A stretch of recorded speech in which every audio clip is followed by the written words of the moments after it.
Alam niyo ba guys, kapag first timer ka pa dito sa ibang bansa, parang ayaw mo talagang kumain ng ganito. Kasi po, sa Pilipinas, iba ang ating luto at iba din dito sa ibang bansa, lalo na dito sa Arab country. So kaya po tayong mga ka-OFWs na baguhan lang dito sa abroad, tiis-tiisin lang po natin na kumain ng ganito. Para lang po malagyan yung ating tiyan, para lang din po tayo makaiwas sa gutom. Kaya tayo mga OFWs, lalo na talaga sa mga first timer na parang hindi nila kaya ang ganitong pagkain. Pero kailangan nating pilitin ang sarili natin. Kakain tayo ng ganito para hindi tayo magutom. Kaya sa mga ka-OFWs dyan na mga first timer at mga baguhang dumating dito sa abroad, sana po sa pagdating ninyo dito ay maalala nyo na tama pala ang sinabi ng napanood kong video. Ganito talaga guys ang buhay ng OFWs. Kasi po nasa Pilipinas po at saka dito sa ibang bansa, hindi po pare-pareho ang pagluto ng pagkain. Minsan po pagdating natin dito sa ibang bansa ay para tayong maiyak dahil ayaw natin yung pagkain. Pero sawa ng Panginoon, pagdating ng ilang buwan or 1 year, makaahon din tayo at masarapan din tayo sa kanilang mga pagkain. Kaya guys, hali kayo, kain tayo. Para po sa mga first timer na nandito sa abroad or bagong kararating lang, kasi ang dami ko pong mga kaibigan na nagpunta dito sa abroad na nagrereklamo po ng mga pagkain dito kasi po first timer pa nga sila. Sana po ay maintindihan po kayo ng mga amo nyo na first timer pa talaga kayo at syempre parang hindi pa natin matanggap ang paglalasa, no? Dahil sa iba talaga ang dito at saka sa Pilipinas. So alam nyo guys, ganito talaga yung abroad. Yun na nga ang sinasabi na kung gusto kang mag-abroad, kailangan mong tanggapin lahat. Kagaya ng mga pagkain, syempre, Pilipino tayo, iba ang luto natin at iba rin ang luto dito. Kaya nga, nag-abroad tayo. Kung ano man ang darating sa ating buhay ay tanggapin natin. Kung ayaw natin, kailangang pilitin natin. Diba? Ganun lang siya guys.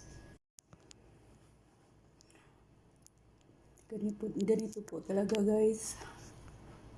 Kapag first timer tayo. Parang ayaw natin ng pagkain nila. Pero pipilitin natin ang sarili natin na kumain.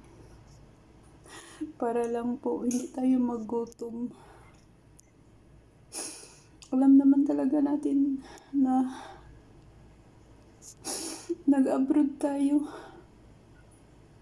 Kaya kailangan nating tanggapin ang kahit anumang bagay na darating sa ating buhay.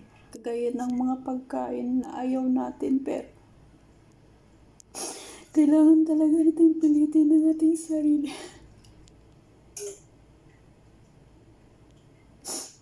Para lang tayo makakain at hindi tayo magutom. Ang hirap pala guys. Ang hirap pala ng first timer. Ang hirap ng first timer po. Kasi po sa Pilipinas po, iba ang lasa sa ating pagluluto.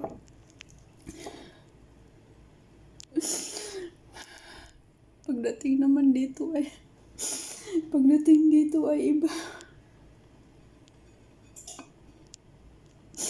Iba talaga ang lasa guys, pero kailangan kong pilitin ang sarili ko na kumain para hindi ako magutom.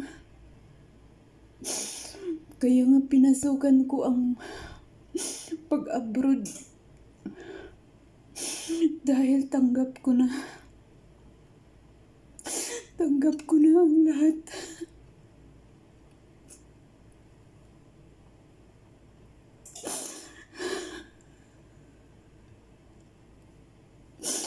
Alam niyo ba guys, kung ano ang mga kinakain namin dito?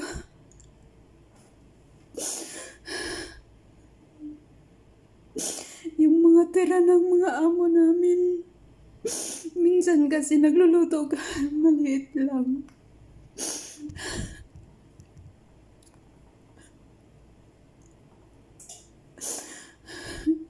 Ganito po talaga guys ang mga first timer.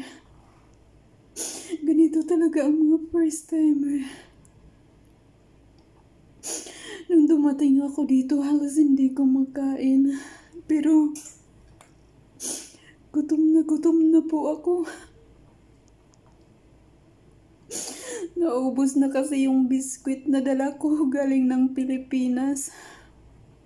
Lagi lang ako kumakain ng biskwit at saka kape. Pero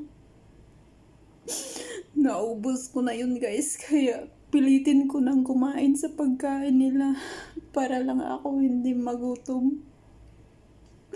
Ganito talaga guys ang first timer. Kailangan mong tanggapin.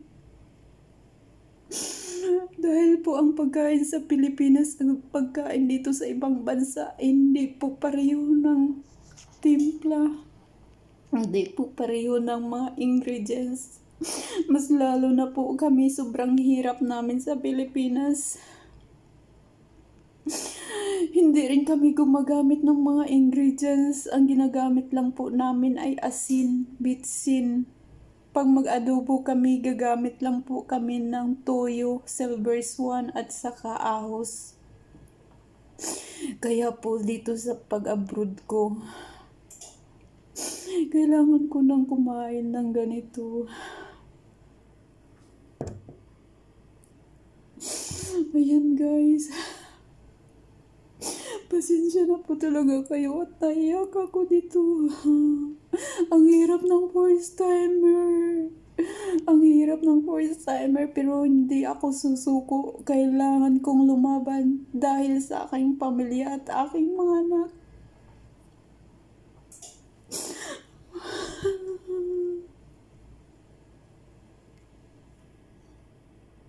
May tao.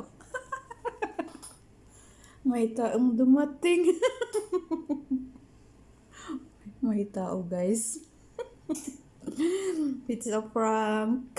Sorry.